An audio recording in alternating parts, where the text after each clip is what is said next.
In game 15, we got the Marlins versus the Dodgers. And I have the Dodgers with the 119 to 88 hitting advantage. On the mound for the Marlins will be Jesus Lugarzo, who I have projected at a 4.1 ERA, and he has a 3.72 on the season. I have him going 4.6 innings pitched and giving up just about 2 runs in his start. Now, in terms of his splits during the year, he's pitched a lot better actually on the road than at home. He has under a 1 whip on the road,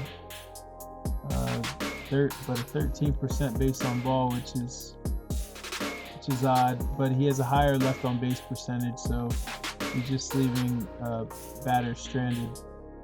Compared to at home, it's a 60%.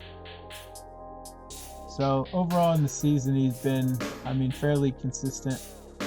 Just an average pitcher, about a 4 ERA. In terms of his actual pitches, his best pitch on the season has been the changeup. But the Dodgers hit the changeup the best, so I feel they're going to neutralize his main pitch and force him to go with other ones. But even in that case, the Dodgers can hit the ball. His worst pitch is a sinker, and Dodgers crush sinkers as well. Same with 4-seamers. I do envision this, just based on the type of pitches he likes to throw and what the Dodgers are good at. It's going to be a tough start for him, even though he's a decent pitcher. And for the Dodgers now, they have Tyler Anderson on the mound, who I have projected at a 2.1 ERA. And on the season, he has a 2.81 ERA.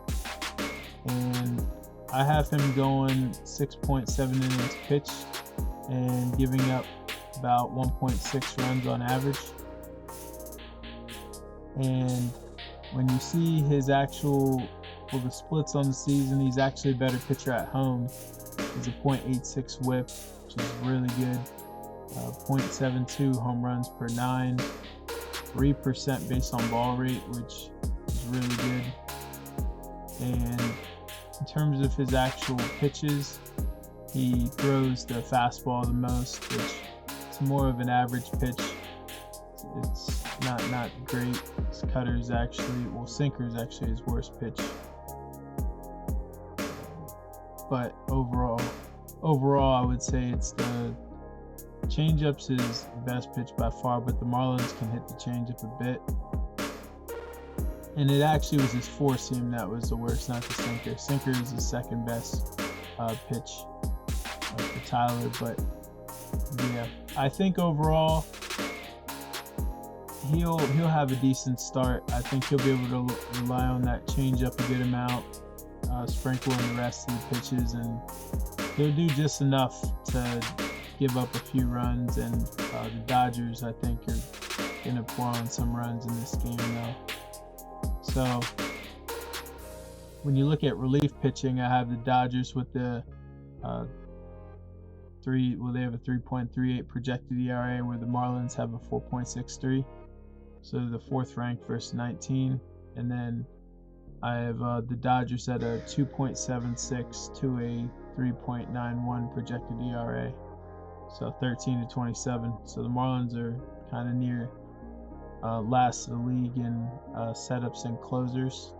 So yeah, when you put that all together, I like the Dodgers a lot between their hitting advantage, pretty drastic hitting advantage, to starting pitching with Tyler Anderson, and with the relief and setup and closing advantage.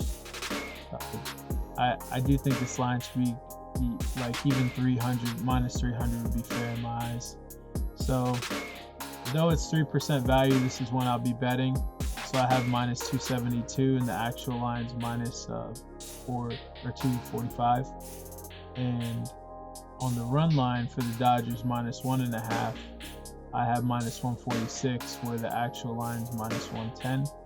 So that's a 13% value. In terms of the over-under, I don't really see any value. I have 7.56 runs, but the line's 8. so I'm going to leave off that one. So the actual bets are going to be money line Dodgers and run line Dodgers. I will say though, if you think there'll be runs scored in this, though my model doesn't show value on the over based on what we're seeing with Jesus pitching, I think he could give up some runs. So yeah, if you lean on the over, that could be a bet for you as well.